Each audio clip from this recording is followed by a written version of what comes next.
Augusta, Maine, via the Boston Herald. ICE officer in Maine shooting has history of violent behavior, family, and records say. So wait, sorry to interrupt this early. I think before we dive into this, let's give like a little brief background synopsis. So this is another story that our audience probably has heard about because within 2 weeks, ICE killed a man in Houston and now a man in Maine. Both are very similar. Both were traffic stops, which has now been one of the centerpieces of conversation of whether ICE should or should not keep doing these traffic stops. And both cases, none of the officers were wearing body camera footage, so we will never get that body camera footage. And that's legal under the Trump administration? Yes. In Houston, none of them were wearing body cam.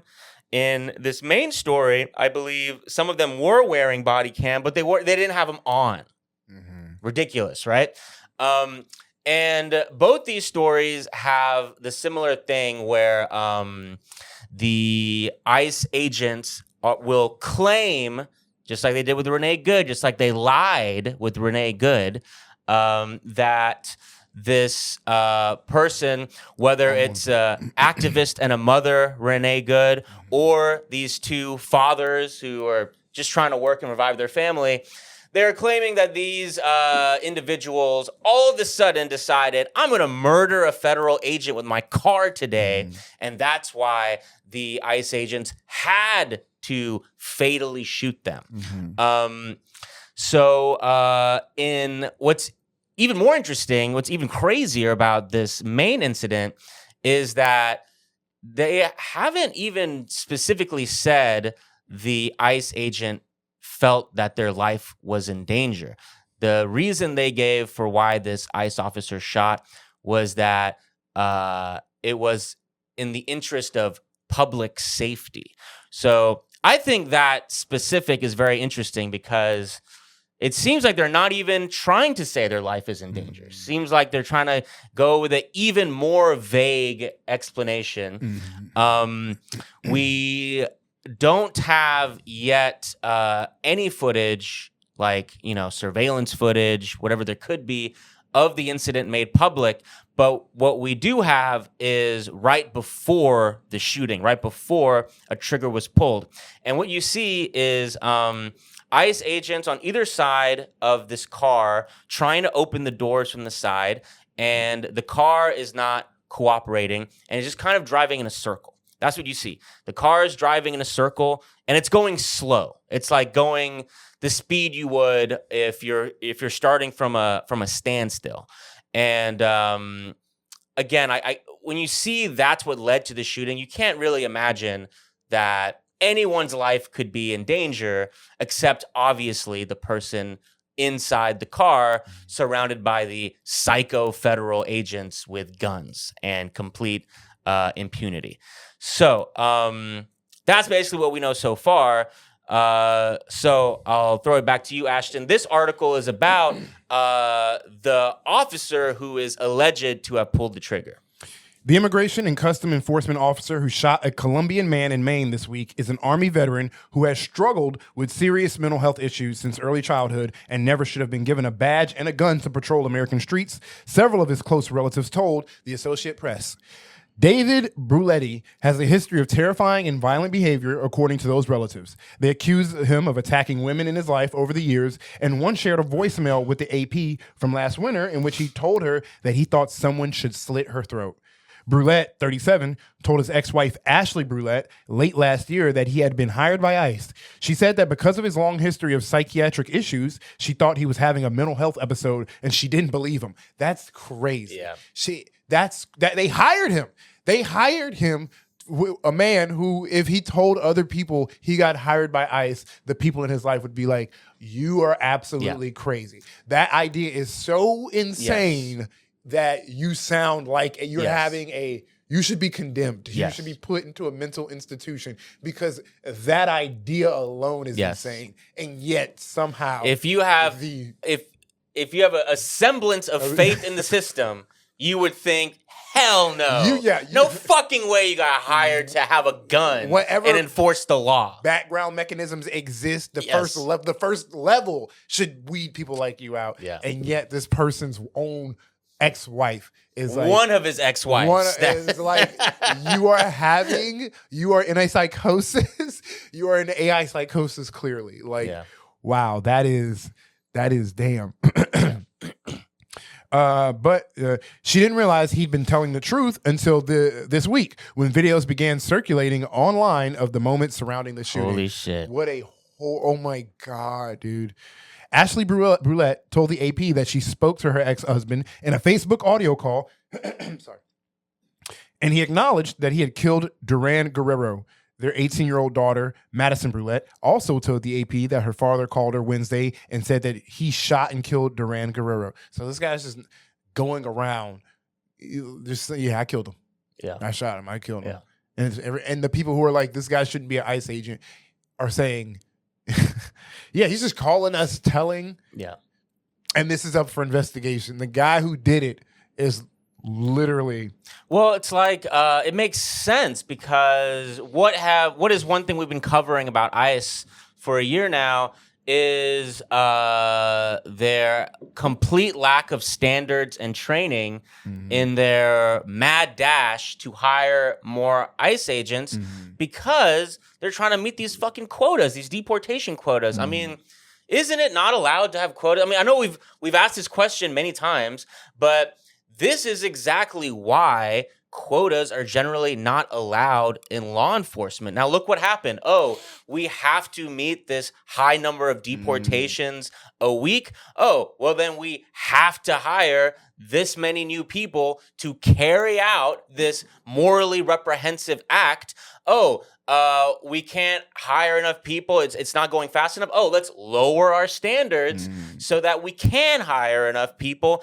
Obviously, some shit like this is going to happen. You are hiring literal psychopaths. Surprise, surprise. The people who want to sign up for this undertaking, some of them are going to be like this, especially if you're not doing no training and no background checks. You're hiring psychopaths and incentivizing them to go out there and manufacture like these incidents to like boost up their numbers, and it's just increasing the chances of violent interactions to happen over and over. And then you see it like this. My thing is, they don't even need to be the fucking immigration deportation quotas. They don't even need to be doing that no more because Trump. They don't even give a fuck about that no more. Deportation, quote, 3,000 people a day. MAGA people are so distracted, they are not even on immigration anymore. They're like, the fucking Iran, the White House wrestling, NASCAR. Like, these motherfuckers are so distracted. Like, this entire immigration deportation project that they've been asking for, they're not even like paying attention to, caring about. It's no longer part of their like. Well, it seems to be a smaller and smaller group. Like these Trump loyalists seem to just be like these kind of the archetype I see is just like the older like Fox News boomer. Is the ones that is left that are still like we gotta stand up for Israel and let them know that we're their partner. Like the ones who are ignoring Israel, ignoring Epstein, are still the ones who are gung ho about this deportation thing. Otherwise, it seems like it's less popular than ever with his own base. Oh no, MAGA's done. MAGA's cooked. It's like Trump is still in power, but like the culturally MAGA has felt over. Yeah, like for a minute, it's in its just so many aura losses and just like this culturally, their vibe is shit. Yeah. It's shifted. The being a pedophile aura loss. Yeah, That's one of the biggest aura losses you could have is being a known pedophile. Shit, damn dog. It's like settled in, like the MAGA shit. Don't nobody give a like when people see MAGA support, even like the MAGA archetype. You see like a fat guy with his family with that red hat, and like it feels like an old trope already. It feels like purple-haired liberal. Like this is a tired old trope. And ideologically, people are the Republican Party is fractured to the point where they're questioning why are we sending all this money to Israel? And you'll think like literally white nationalists are out here. They're like they're bombing kids in Palestine as if they care about fucking brown kids, but because it goes against Jews and shit, they're willing to speak up for brown kids in Palestine and shit. But that whole I would honestly give them more credit than that. Like I think yes, a lot of it is primarily could be rooted in anti-Semitism, but I don't know if I totally agree with that assumption. Like I think a lot of them just are like it's so crazy what we're seeing in Gaza that it does unplug them from their normal narrative that they follow, the propaganda that they subscribe to. Yeah. And they're like, they go like, wait a minute. Yeah. I cannot subscribe to this anymore. Yeah. Yeah, but the thing that they're I think the Epstein shit though helped push them over the edge to that. But my thing is because I feel like I'm seeing like what the cultural vibe is right now, and it is obviously you got a lot of like DSA progressive in the Democratic Party. You get a lot of DSA progressive wing really making a big swing over the time right now, and then you on the right side you have a big fracturing of like the Israel, Iran, people who are like no new wars, the Epstein shit. But also like what's the people who are coming from emerging from that like the fall of this MAGA era are like literally white nationalist pundits like Tucker Carlson and Nick Fuentes, who on the surface will talk about like Israel's doing this and and the Palestinian, like they'll sound like they're if you catch a 5-second clip, it'll almost sound like they're siding with Palestine because they're on the right reasoning, but dig deeper, it's just anti-Semitism, and even deeper, it's just nationalism that they like. They like white Christian nationalism that they just want to be able to, and that's what I think it goes against their ideas. It's like, again, I find myself pushing back against that a little bit. Like personally, like.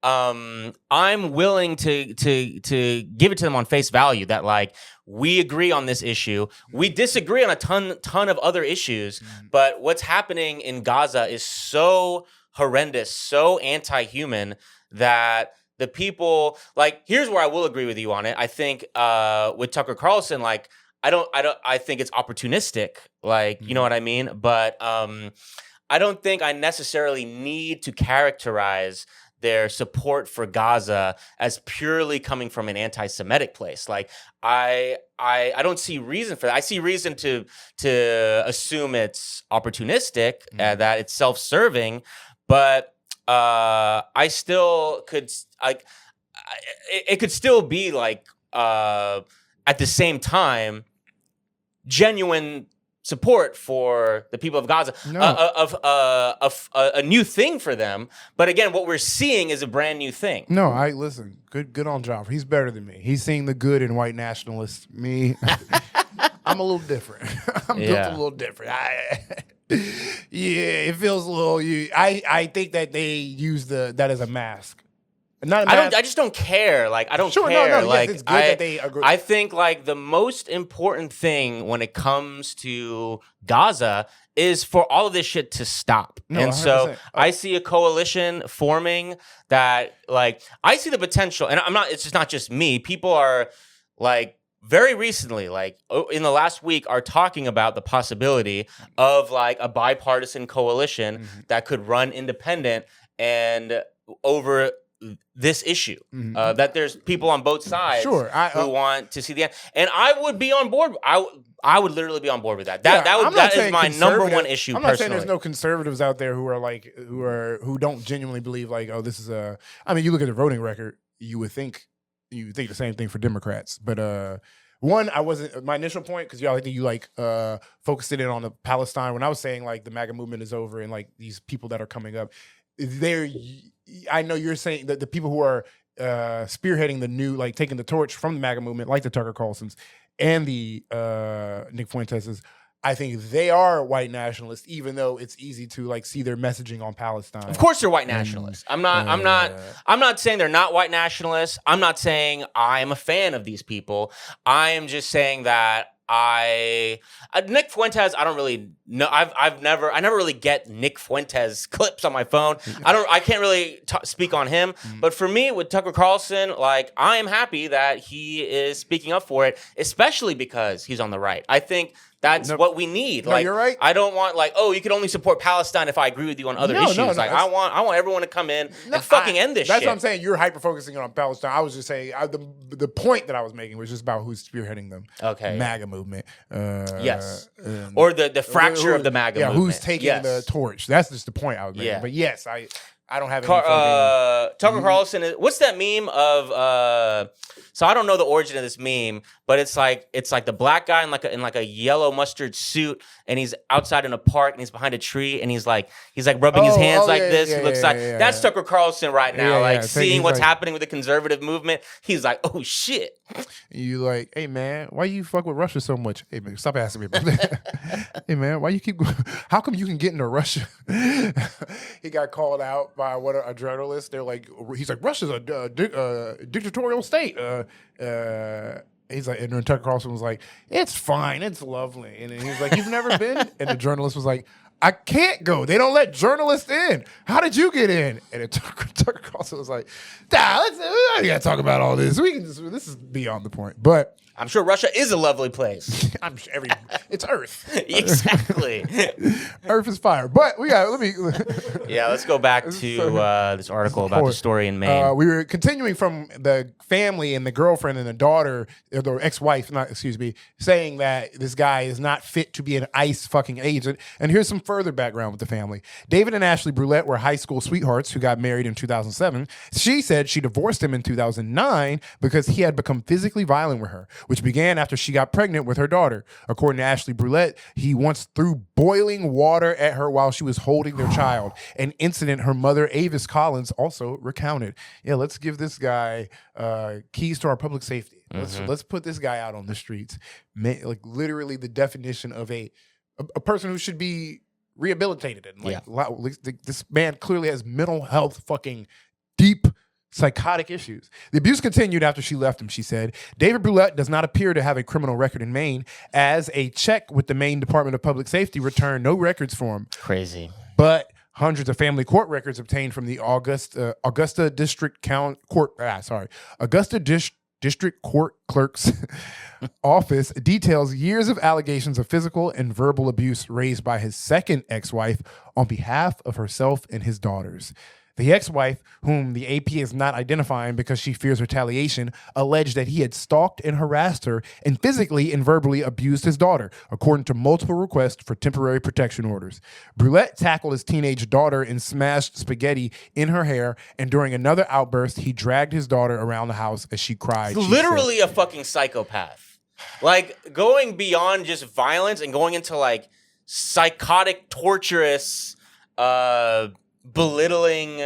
You get what I'm trying to say? Like, this is who they. I mean, when you're talking about a policing agency, this is the person that should be getting off the streets. Yeah, this is literally the person, a guy who's a serial domestic violence child abuser. Like, that's who you're hiring as.